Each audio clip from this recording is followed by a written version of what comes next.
A Mysterious Woman by Alan Corley. Read by Paul Daly.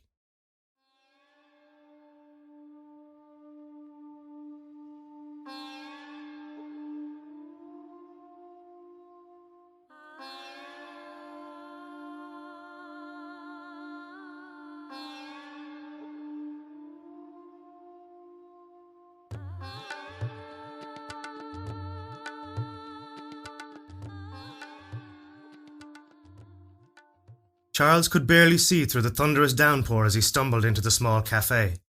The place was almost vacant of customers, save a few others like him who had wished to escape the torrential downpour. The heavily overcast sky had threatened rain all day, and now that prophecy was being fulfilled. He ordered a simple coffee from the man at the counter and then settled into a seat to await the end of the rain. His seat faced towards the back, and as he was raising the coffee to his lips, he noticed a girl seated at the very back, gazing out the window. He had not seen her before. The place was small, and she was pretty, in a way. Her face was unusual, but arresting. Her eyes were set back in her head, and stared with a strange intensity. Her dark red lips were firmly shut.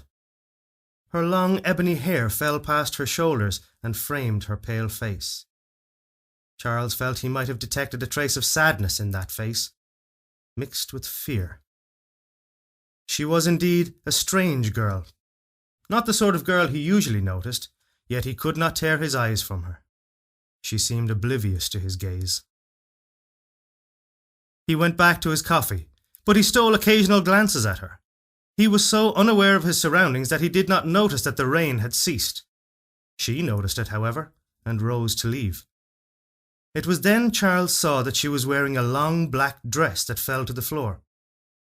As she walked past him, he could hear the rustling of a strange, stiff fabric. He could not account for the unearthly sensation that urged him to follow. He only knew that he must, so he followed her at a distance. He walked behind her down the narrow path towards the car park at the end of the road. She entered an old and rusty vehicle, turned the key and began to drive. He drove after her in a car that someone had foolishly left open. Past experience had left him well acquainted with hot-wiring a car. How long they were driving he could not say, but he noticed that they had driven right into the countryside.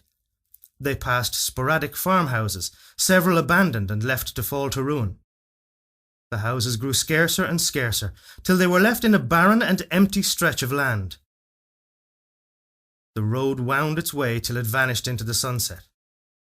How long had they been driving? Try as he might, he couldn't understand what had possessed him, but his mind was on other dimensions.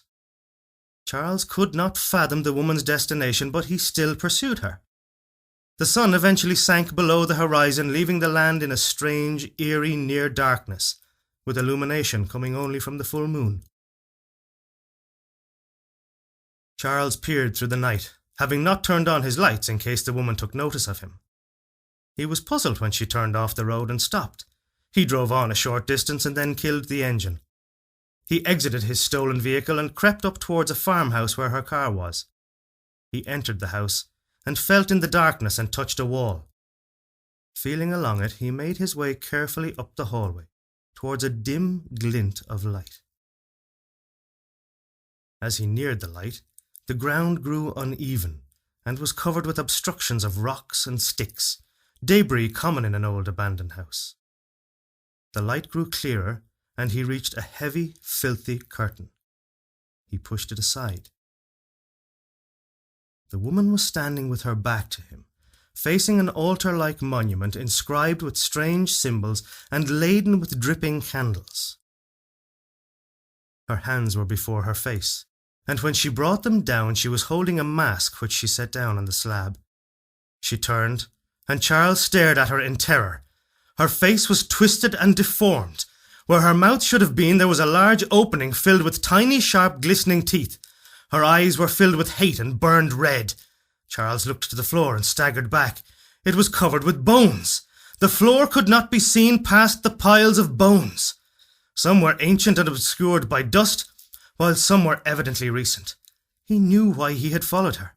She had lured him there, and now he would never leave. She took a step towards him, his heart filled with fear. He couldn't move. She came closer towards him. He could not move, her full red eyes glistening in the candlelight. Henry could barely see as he stumbled into the small cafe. In the back corner, a woman was watching. The overcast sky had threatened rain all day, and now that prophecy was being fulfilled.